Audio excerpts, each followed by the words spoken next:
Mi nombre es Renata y durante los últimos 3 años mi ex socio Pablo ha creído que soy una ingenua diseñadora gráfica que no entiende de finanzas. Lo que él no sabe es que tengo una maestría en contabilidad forense de Wharton, y que además de mi estudio de diseño, manejo discretamente las finanzas personales de 40 familias millonarias en México, incluyendo la de su propia esposa. Renata, ¿ya tienes listos los diseños para la campaña de Grupo Financiero del Norte?, me preguntó Pablo mientras revisaba su Rolex de oro en nuestra oficina de Polanco. Nuestro estudio Creativos Asociados ocupaba un loft de 200 metros cuadrados con vista al bosque de Chapultepec, decorado con muebles de diseñador que él había insistido en comprar para impresionar a los clientes. Están en tu escritorio desde ayer, respondí sin levantar la vista de mi computadora, donde revisaba los estados financieros que me había enviado mi cliente más importante, Sofía Mendoza de Torres, esposa de un prominente empresario que prefería mantener sus finanzas separadas de las de su marido. Perfecto. Después necesito que revises los números del proyecto con Banco Central. Hay algunas discrepancias. Mentalmente activé todas mis alarmas. Durante las últimas semanas, Pablo había estado manejando personalmente las cuentas del banco, insistiendo en que era demasiado complejo para que yo lo entendiera. Lo que él no sabía era que yo había estado monitoreando cada movimiento financiero de nuestra empresa a través de auditorías discretas. ¿Qué tipo de discrepancias? Nada serio. Solo algunos ajustes en los presupuestos. Pablo caminó hacia su oficina privada, pero antes de cerrar la puerta, agregó casualmente, por cierto, voy a salir temprano hoy. Tengo una cita con nuestro contador para revisar la estructura de la sociedad. Esa tarde, después de que Pablo se fue, accedí al sistema bancario de la empresa usando las credenciales que él creía que no conocía. Lo que vi confirmó mis peores sospechas. Durante los últimos 6 meses, Pablo había estado desviando fondos sistemáticamente de las cuentas corporativas hacia cuentas personales offshore. El proyecto con Banco Central, valuado en $500,000, había sido completado y pagado hace 2 meses. Pero según los registros que Pablo me había mostrado, el banco supuestamente había retrasado el pago final. En realidad, el dinero había llegado puntualmente a nuestra cuenta corporativa, pero Pablo lo había transferido inmediatamente a una cuenta en las Islas Caimán. Mientras documentaba cada transferencia irregular, mi teléfono sonó. Renata, habla Sofía. ¿Podrías revisar urgentemente unas transacciones extrañas en la cuenta de mi esposo? Necesito saber si está relacionado con algún negocio legítimo. Sofía Mendoza de Torres. Durante 2 años había sido mi cliente más discreta y confiable. Manejaba un portafolio personal de $15 millones completamente separado de las finanzas de su esposo, quien tenía negocios en construcción y desarrollos inmobiliarios. Por supuesto, Sofía. ¿Qué tipo de transacciones? Transferencias grandes a cuentas que no reconozco.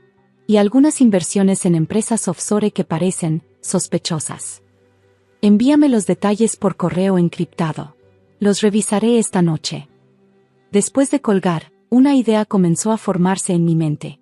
Durante nuestras sesiones de consultoría, Sofía había mencionado ocasionalmente a su esposo Pablo, quien según ella siempre estaba inventando nuevos negocios. Al principio pensé que era coincidencia de nombre, pero ahora las piezas comenzaban a encajar. Esa noche, en mi oficina personal, comparé los registros financieros que Sofía me había enviado con los movimientos que había documentado de la cuenta de Creativos Asociados. Las fechas coincidían perfectamente. El dinero que Pablo había robado de nuestra empresa estaba siendo invertido bajo su nombre personal en esquemas financieros cada vez más arriesgados. Mi teléfono vibró con un mensaje de Pablo. Mañana discutimos algunos cambios importantes en la empresa. Prepárate para algunas sorpresas. Al día siguiente, Pablo llegó a la oficina con una sonrisa que no presagiaba nada bueno. Vestía un traje nuevo de marca italiana y cargaba un maletín de cuero que obviamente había costado más que el salario mensual de nuestros empleados. Renata, necesitamos hablar, anunció mientras se servía café en una taza de porcelana que había comprado la semana anterior. Claro. ¿De qué quieres hablar? Del futuro de Creativos Asociados. He estado evaluando la estructura de nuestra sociedad, y creo que es tiempo de hacer algunos cambios.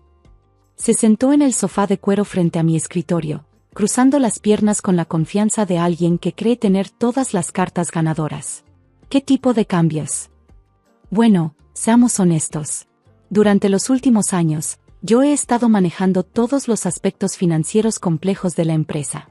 Tú eres brillante con el diseño, pero las finanzas requieren un nivel de sofisticación que yo no tengo, completé su frase. Exactamente. No es una crítica personal, simplemente reconocemos nuestras fortalezas y debilidades. Pablo sacó una carpeta de su maletín y la colocó sobre la mesa de centro entre nosotros. Por eso he decidido reestructurar la empresa. Yo me haré cargo del 80% de las operaciones, tú mantendrás el 20% y te concentrarás exclusivamente en el diseño creativo. Abrí la carpeta y revisé los documentos. Era una propuesta formal para modificar nuestro acuerdo de sociedad, reduciendo mi participación del 50% al 20% y transfiriéndole a él el control completo de las finanzas corporativas. ¿Y la compensación por mi 30% perdido? He calculado una compensación justa basada en los activos actuales de la empresa. El número en el documento me hizo contener la risa, $50,000.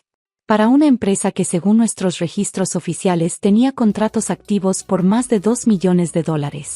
Pablo, según mis cálculos, mi 30% vale considerablemente más que esto. Tus cálculos están basados en proyecciones futuras, no en realidades presentes. La verdad es que la empresa no ha sido tan rentable como esperábamos. No ha sido rentable. Las ganancias han sido modestas. Muchos de nuestros clientes han retrasado los pagos. Pablo se levantó y caminó hacia la ventana, con las manos en los bolsillos y la postura de alguien que está a punto de ganar una negociación importante. Por ejemplo, Banco Central aún no nos ha pagado el proyecto final. Grupo Financiero del Norte está reevaluando su presupuesto. La realidad es que tenemos problemas de flujo de efectivo. Mantuve mi expresión neutral mientras él continuaba con su actuación. Por eso necesito tomar control total de las finanzas. Para negociar con los clientes, perseguir pagos atrasados, ese tipo de cosas que requieren experiencia. Entiendo tu perspectiva. Me alegra que seas razonable. Sabía que entenderías la lógica empresarial. Pablo regresó a su asiento y sacó una pluma Mont Blanc de su chaqueta. Solo necesito tu firma aquí, y podemos comenzar la nueva estructura inmediatamente. ¿Y si no firmo? Su sonrisa se volvió más fría. Bueno, esa sería una decisión desafortunada. Verás, he estado documentando varios errores en tu manejo de algunos proyectos. Nada criminal, por supuesto, pero suficiente para justificar una reestructuración forzosa de la sociedad. ¿Me estás amenazando? Te estoy ofreciendo una salida elegante de una situación complicada. Me recosté en mi silla y lo estudié cuidadosamente. Pablo había mostrado finalmente su verdadera cara, y era exactamente lo que había esperado. Pablo, ¿puedo hacerte una pregunta personal? Por supuesto.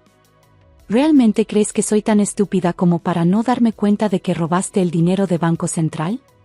Su sonrisa se desvaneció por una fracción de segundo, pero rápidamente la recuperó. No sé de qué hablas. El dinero de Banco Central aún no. Llegó hace 2 meses. $500,000 exactos. Los transferiste a una cuenta en las Islas Caimán el mismo día. Pablo se enderezó en su asiento, pero mantuvo su tono casual. Estás confundida. Ese dinero está en la cuenta 4472-8899-1123 del First Caribbean Bank. Lo sé porque he estado monitoreando todas las transacciones de la empresa desde que empezaste a actuar sospechosamente. Aunque fuera cierto, lo cual no estoy admitiendo, no podrías probarlo legalmente. Pablo se puso de pie y caminó hacia su escritorio, claramente sintiéndose más seguro. De hecho, continuó con una sonrisa burlona, aunque hipotéticamente hubiera movido algunos fondos para protegerlos de problemas fiscales, tú no tienes los recursos legales para desafiarme. Mis abogados costarían más de lo que tú podrías permitirte en años. Tienes razón sobre eso. Exactamente. Así que puedes firmar voluntariamente y recibir tus $50,000, o puedes pelear y terminar sin nada. Pablo regresó a donde yo estaba sentada y se inclinó sobre mi escritorio, con la arrogancia de alguien que cree haber ganado completamente. Te robé todo el dinero y no puedes probar nada. Soy más inteligente que tú. Sonreí y le dije tranquilamente, tienes razón, eres muy listo. Me alegra que finalmente lo entiendas. Firmaré los documentos mañana. Solo necesito una noche para procesar todo esto. Perfecto. Y Renata, espero que no haya resentimientos. Esto es solo negocios. Esa noche, llamé a Sofía desde mi oficina personal. Sofía, necesito que vengas urgentemente. Hay algo muy importante que debes saber sobre las finanzas de tu esposo. Una hora después, Sofía estaba sentada frente a mi escritorio mientras yo le mostraba la evidencia completa del esquema de desvío de fondos de Pablo. ¿Estás diciendo que mi esposo robó $500,000 de su propia empresa? Y lo está invirtiendo en esquemas offshore de alto riesgo sin ninguna experiencia financiera real. Sofía revisó los documentos con la expresión de alguien que finalmente entiende por qué su esposo había estado tan ansioso y secretivo últimamente. ¿Qué tan arriesgadas son estas inversiones? Basándome en mi análisis, tiene un 80% de probabilidad de perder todo el dinero en los próximos 6 meses. ¿Y eso nos afectaría personalmente? Si Pablo pierde el dinero robado, va a intentar cubrir las pérdidas usando activos familiares. Tu casa, tus cuentas personales, todo estará en riesgo. Sofía se quedó en silencio durante varios minutos, procesando la información. ¿Qué me recomiendas? Primero, necesitamos proteger tus activos personales inmediatamente. Segundo, necesitas confrontar a Pablo antes de que las pérdidas se vuelvan irreversibles. ¿Y la empresa? Pablo legalmente puede quedarse con su parte, pero va a descubrir que robó dinero de una empresa que básicamente no vale nada sin mis contratos y relaciones con clientes. La siguiente noche, Pablo llegó a casa para encontrar a Sofía esperándolo en la sala con una pila de documentos financieros sobre la mesa de centro. Pablo, necesitamos hablar, le dijo Sofía con una calma que él claramente no esperaba. ¿Sobre qué, amor? Sobre por qué mi contadora personal dice que estás en bancarrota. Pablo se quedó inmóvil en la entrada de la sala, su cerebro claramente trabajando para procesar esta información imposible. ¿Tu contadora personal? No sabía que tenías una. He tenido contadora personal durante 2 años. Es muy buena. Tan buena que descubrió exactamente dónde has estado escondiendo el dinero que robaste de tu empresa. Esa noche, Pablo me llamó 17 veces. No contesté ninguna llamada. Al día siguiente, llegó a la oficina a las 6 de la mañana, claramente sin haber dormido. Renata, necesitamos hablar urgentemente. Buenos días, Pablo. ¿Ya decidiste si vas a devolver el dinero robado o prefieres explicarle a Sofía por qué van a perder la casa? ¿Cómo sabías que Sofía era mi esposa? He sido su contadora personal durante 2 años. Toda la fortuna que crees que tienes en realidad está en cuentas que yo manejo para protegerla de exactamente este tipo de situaciones. Pablo se dejó caer en una silla, finalmente entendiendo la magnitud de su error. ¿Qué quieres? Quiero que devuelvas el dinero robado a la cuenta corporativa y que te quedes con tu 20% de una empresa que ahora vale la mitad porque perdiste la mayoría de nuestros clientes con tu comportamiento. ¿Y Sofía? Sofía va a decidir si quiere seguir casada con alguien que le mintió sobre sus finanzas durante años. 6 meses después, Pablo había devuelto $400,000 de los $500,000 robados. Los otros 100,000 se perdieron en sus inversiones fallidas. Sofía se divorció y me contrató oficialmente como su contadora y asesora financiera exclusiva. ¿Sabes cuál fue el error más grande de Pablo?, me preguntó Sofía durante una de nuestras reuniones trimestrales. ¿Cuál?